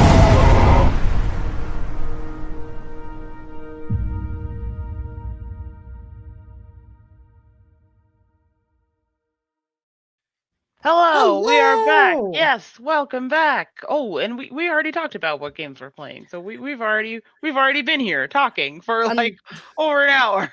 Unless you managed to play any games during my segment, because I didn't manage to play any during yours. You know, it's funny you asked, because I started playing and finished the entirety of Pokemon Legends EA. Wow! It's all finished. I know all about the ending. I'm gonna spoil it on the Twitch chat, which is impossible to do. No, I didn't do any. I didn't play any games. I drank. That would be an amazing speed run if you managed to do it in like how long was 35 minutes? Yeah, like half an hour. I don't know if that's even. Well, I don't know. I don't want to rule it out. I'm sure someone's done it, but not I. But I didn't even get out of the tutorial area in that. In half an hour. So that sounds like me as well. Yes. All right. So we are back. What are we going to talk about now? We're going to talk about Paizo Printables. Let's do it. Yeah. So for anyone who hasn't seen a couple of, we've made an announcement about it and we've posted a link to the Patreon, but we've been kind of quiet about it because it's not launching until April. Yeah. But Paizo Printables is a monthly Patreon, or you can also be a member of the tribe on My Mini Factory. The content will be the same. It's just a matter of if you prefer Patreon or My Mini Factory as your place to get your STLs from. Yes. And Paizo Printables is a collaboration between Paizo and Titan Forge, who you might remember from the Starfinder miniatures that we had at Gen Con, or all of the wonderful miniatures for Pathfinder Quest. Yeah. So Titan Forge are the sculptors of these minis, and Paizo obviously not only provides the stats for all of the creatures, but also custom encounters that make use of the creatures that come in each month's sort of pack is what we're calling them. And as well as those two things, we've also partnered with One Page Rules, who are a open license wargaming engine. So all of these monsters will be statted not only for Pathfinder, but also for use in One Page Rules' open wargaming engine. So you can paint your I will say the first season is the Hellfire Crisis, so we're going to have lots of devils and Hell Knights and Andoran soldiers. Lots of the things that Landon was talking about earlier, actually, are what you'll be seeing. And you can also take those to your wargaming sessions if you have a devilish army or an angel army, those sorts of things. So we're really excited to sort of, bring miniatures to the STL space. Previously, we have only ever had physical miniatures, so being able to sorry, someone in the chat just said the Pokemon Blue any % run takes 1.5 minutes to do. 1.5 minutes is crazy. How? Minutes? But yeah, so we're excited not only to bring a bunch of new miniatures every month to your Pathfinder tables, but also if you're a wargamer, you can bring them to your wargaming events. Yeah. And as this program expands, we hope to also move into doing STLs for Starfinder, and maybe other sort of like one-off things as well, which is cool. But yeah, so that is what Paizo Printables is, and it will be launching the first week of April. Yes. It's not launching on April 1st. It's not. So that no one can tell us that we are joking for them. It's not. But it is launching in April. I promise. Yeah, I think it's literally April 2nd. I think we didn't want to fool you too much with releasing too many things on April 1st. So we have our regular release day on April 1st, and then we will be launching Paizo Printables on April 2nd, so you know it's for real. And if you want to follow right now we have a free following option on the Patreon.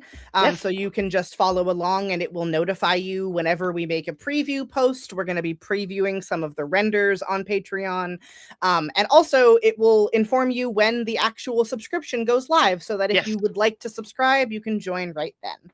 And in addition to the monthly miniatures, of which there will be, I think it's 6. Thurston is not here to correct me, so don't quote me on the exact number. Okay, but it's roughly 6 each month. I think some months there are more and they're smaller, and some months there are maybe only 4 or 5, but some really big creatures in there. Yeah, and keep in mind, everyone, if you don't have a 3D printer, that's okay. Public libraries you can have for 3D printers now. Not all of them, but lots of them do. So inquire at your local public library and see if you can get any of these STLs printed there instead. You can still totally get those. Yeah, and some, like, I know my university, while I was going to school, Yep, had one schools. in the university library as well. So even if your public library doesn't have one, if you live near a college, their college library might have one, even community colleges as well. Lots of different ways to be able to get those without actually having to have a 3D printer in your home, which not a lot of people have. Yeah. But aside from that, I have some renders to show off. Would you I was like gonna to say, see? what can we show the public some of these minis that are gonna happen? Just give them a couple spoilers. Yeah, look at that. So one of the things that Titan Forge did for Pathfinder Quest was make alternate sculpts of all of the iconic heroes that are in Quest, with sort of some of the other weapons and loot that you can pick up throughout Quest. But we wanted to make sure that as part of this, Titan Forge sculpted all of the iconics with their usual kit. So this is Kyra with her scimitar instead of a sword, and Harsk with his usual kit of ranger weapons and his dual-wielded little axes. Look how good they look too. They look awesome. So along with the monthly miniatures that every month you will get new files, there is also what is called the welcome pack that everyone who joins gets it automatically. So it doesn't matter if you join in April or if you join in August, you will get the welcome pack no matter what. And all of the iconics are part of that welcome pack. So no matter what, you will have all of the iconics when we start. Nice. Very good. Oh, and as Anchor89 also said, some FLGSs also have 3D printers. So check out your FLGS to see if they can help you print any of these STLs too. Lots of different ways to do that. That's very cool. I didn't even think about that, but you're right. Yeah. There are a lot of game stores that do their own now. And the other do we have another? I have one more that Thirsty has given me permission to spoil. Yes, please. And serendipitously, this is without having coordinated with Landon. The other one that we're showing off today is the Sarugan, the Drowning Devil. This one is regular sized. Way too many teeth. This one is a regular sized one, so not one that can pick up multiple Andoran soldiers at once, but still a pretty big and nasty guy to face off against. Pretty dang big. And way too many teeth. Way too many teeth. Way too many teeth. They have so many teeth. Marissa says friendship. No. Stress. Truly but stress. Yeah. So these are just a couple of all of the miniatures that will come at the start of the Hellfire Crisis season. And the as we go, so the first season is 3 months, so it's April, May, June. And every season thereafter will be different. I'm not allowed to say what they are, but I will say that the fall season is going to be some spooky monsters. Okay. So if you're looking forward to having some cool, undead or kind of scarier creatures for Halloween and the spooky season, that will be our fall season. And we're really excited to sort of be able to have miniatures that, because they are STLs and designed digitally, and rather than having to be printed at a factory and then shipped over here, we can have these miniatures ready when the adventures they might tie into release. Very nice. So you might see a lot of them that sort of happen to tie into adventures. So if you're playing one of our adventure paths, you might run into some of the creatures that are in this sort of Paizo Printables line. And we also have a few more exciting partnerships that are going to be part of Paizo Printables that Thurston has been hard at work at Gamma sort of finalizing this past week. So I look forward to dropping some more of that news on the Patreon as we get closer to launch. Yeah, so definitely sign up for the Patreon so you can get more notifications on information about all of it, but also some of those partners and when everything is happening. So make sure to sign up. Yeah. Well, that's all I get to tell you about this today. Okay, that's it. Okay, that's it. That's all I've got. But it's very exciting. The community seems excited. Yeah. But I think it's a great way to get more minis to more people. I have a 3D printer. It's in storage right now because I'm in the process of moving. Right. But I can't wait to have all of these. Yes. Print them and more then minis. add them to my pile of minis I haven't painted yet. Minis you haven't painted? Amazing. How big is that pile? You're moving with that pile as well, or you're just...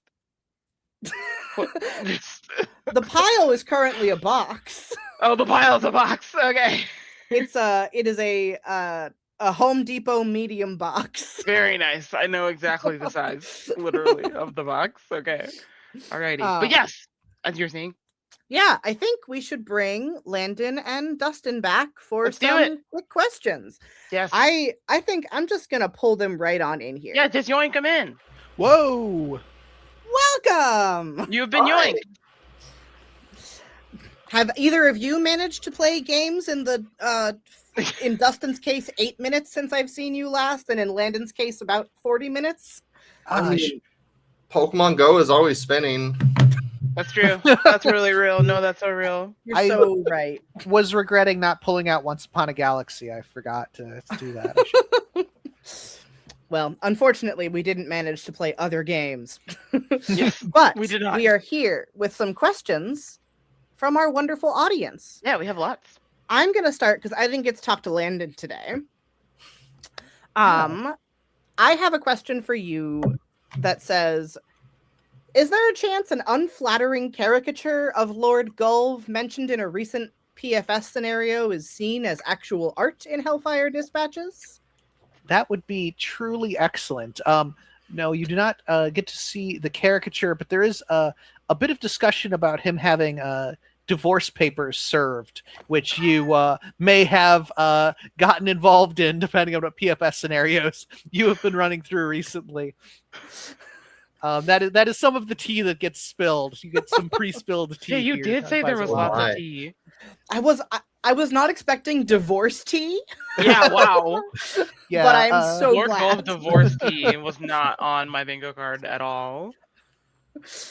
But here we are.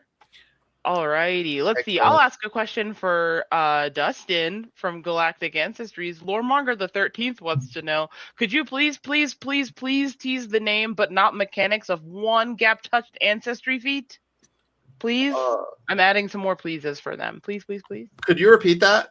Yes. Can you please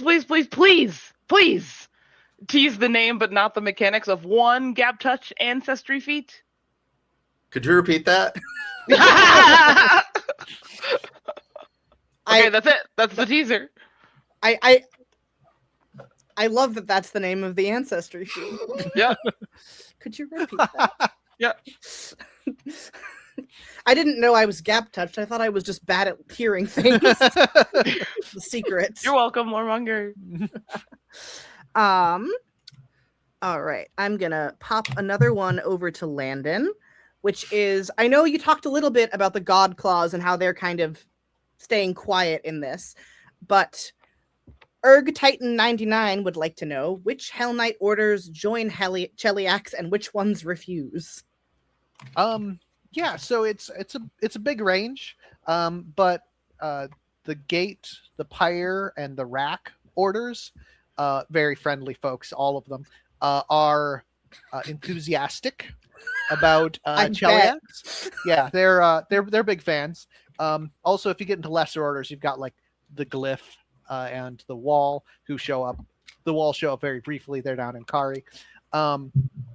There are also the stronger, if you'll pardon the pun, the Hell No are definitely, the Scourge is on Hell No. I think Zerg Titan also asked about the Torrent. They are on the record as being as also being in the Hell No. Hell No. Yeah, they're not in for that. And then you've got a bit more of the middling. You've got like the God Claw and the Nail. The Nail are very disappointed that civilization is fighting against itself rather than fighting everything else. Everything else? Yeah, so they're pretty sad about the whole thing. And then and you've got, I guess, if we're talking about lesser orders, I do want to slightly spoil one of the things you'll find with Hell Knights is that like you can just be a random person and claim to have founded a Hell Knight order, and like that you can get away with it for quite a while if you have decent backing. This has been a problem for the Hell Knights in the past, and there is a new one of those, the Order of the Line, which is defending the Aspidine Wall. And the other Hell Knights are like, "Who the hell are you?" And he's like, "I'm a Hell Knight." And they're like, "No, you're not." And he's like, "I'm a Hell Knight." Yeah, they're also big fans of Cheliax, so you know. You said Order of the Line for a second. I was confused. And then when you said Wall, I got it. But like, Order of the Lime. Yeah, they make the best gin and tonics. I was like, is that the ocean-faring Hell Knights who don't want to get scurvy for high seas? Okay, let's see. Oh yeah, so we have a question that was directly in reference to the Absolute Unit Patra, which is, I'm just gonna call them that now. I don't care. Forever. That's what they're called. Zagrist wants to know, are they large? The Saberine Patra are not large, but the Proudhome Patra are. Okay. Ooh. So there's another heritage of Patra for large kitties. For large folks. Very good. Very good. If you want All large cats, they're there. Large cats. All right. Next up for Landon again. Oi man, your boy man. I love this username. Oh, yeah, that is a great name. I have not read it out loud. Oh, that's good. Yeah, okay. Very good. Oi man, your boy man would like to know, do the Eagle Knight branch archetypes have special text that says that you don't need to break the dedication? Yeah, you can take them all, even if you haven't completed the main Hell Knight dedication. They all start at 4th, so you can be Hell Knight at 2nd, Eagle Knight, Hell Knight brain. You can do Eagle Knight at 2nd, jump immediately into, the Golden Legion and start learning all sorts of new weird Platinum Wing stuff and whatnot. And then, maybe go back and take care of the rest of the Eagle Knight, prereqs when you're done. Very cool. Oh, another question from Boyman. This one's for Dustin. How will these blorbos in Galactic Ancestry going to be distinct? We got a lot of blorbs. How are we differentiating between all of these blorbs? There's tons of blorbs. There's some that are blorbs made out of fire and star stuff. There are some blorbos that have multiple brains that each control different limbs that they might have. In the case of one really neat Barathu ability, you can be a big blorbo-y oozy Barathu and both engulf enemies or get really big and function as a very temporary spaceship for your allies.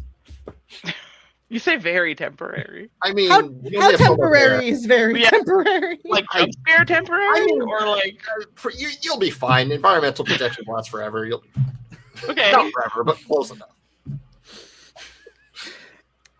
I was not expecting. Nobody was.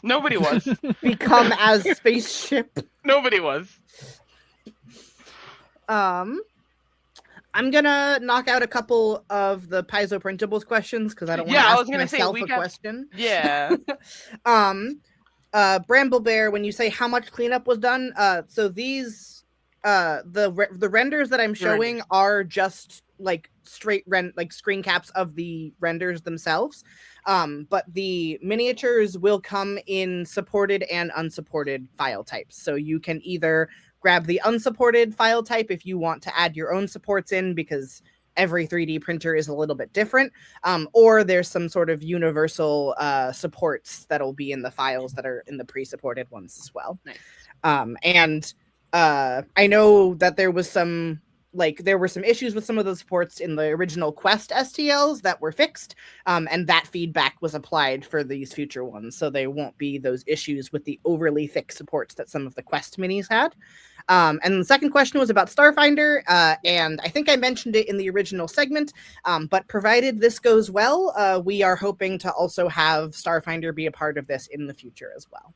So if you would like to see more Starfinder minis, follow our Patreon. Yes, support us so we can do the thing. We want to do the thing, but we need your support first.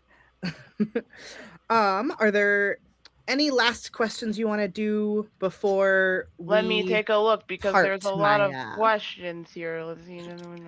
Oh yeah, we got a question from iSketching 101. Dustin, what's your favorite? Where did it go? Yeah, Dustin, what's your favorite ancestry in this book? And why is it Brynairs? Okay, so that is a Ross, who is our other Starfinder. Okay, hey Ross. What's your favorite ancestry in this book? And why is it Brynairs? Yeah, so I do love Brynairy a lot, but it's probably not Brynairy. And I noticed that he said in this book because I would have a totally different answer that I can't say if he didn't say that. But I can never actually just pick a favorite, so I'm going to go with probably the N2 colony for tonight, which is you're a fungus that that parasitically clings onto a animal or other non-sapient being, giving them sapience if they want it. If they don't, you usually move on to another one because that would be horrifying otherwise. That's cool. And nice. There's one, and we give multiple heritages based on what kind of animal you merged with, which you could then just use in your own game. Like, there's an example, but feel free to, if you want to play like a bunny instead of what. Yeah, that sounds nice. In my case, though, I would love to play an N2 Squawks or a Squentu would be fun to play. Yeah. N2 Squawks. That sounds nice. I'm gonna spend my weekend thinking of what N2 colony I would like to be. Thank you, Dustin. Well, see, if you play a Squawks, you get to be all squirrely, and then like you could justify not paying attention in game. You could be like, sorry, I thought somebody was trying to come for this little bag of nuts I carry with me at all times. Well, I think that's about all the time we have today. So thank you both so much for joining us for this month's Paizo Live. Yes. If folks would like to find you elsewhere, where could they find you? Oh, I see Mad Dash typing. Oh, you're asking me in particular. Okay. Yeah. Well, I mean, both of you. Both of you. Everyone knows where they can find me and Maya. We live on Paizo. Yep. Cool. Yeah. Kitsune Warlock is my username on everything, and I'm in almost every Paizo Discord I can imagine. You could also find me on Blue Sky, kitsunewarlock.bsky.social, and yeah. And you, Landon? I am also on Blue Sky. You will never guess my username. It is, in fact, Landon Winkler. Nice. And yeah, very easy. I post extremely rarely, though. I should have, in fact, posted that I was going to come on this, and I did not do that. So that just take that with a grain of salt. You can post when we post the YouTube video later. You can post that. There we go. Yep. And you can find me as Ilana Knight most places, but more often than not, you can find me right here, either on Paizo's Twitch or its various other spaces. Mm-hmm. And I believe same is true for Maya. Yeah, not same the as Ilana Knight part. No, not that part. But if you attempt to reach out to Paizo in like any sort of social media capacity, it's gonna be me. So yes. But yeah, so thank you, and we will see you all next month for our April Paizo Live, which will be Friday, April 3rd at 4 p.m. Pacific. So we will be looking forward to seeing you then, and until then, I hope you all have wonderful adventures. Yes, have a good weekend. Bye. Goodbye. Bye, everyone. Bye-bye.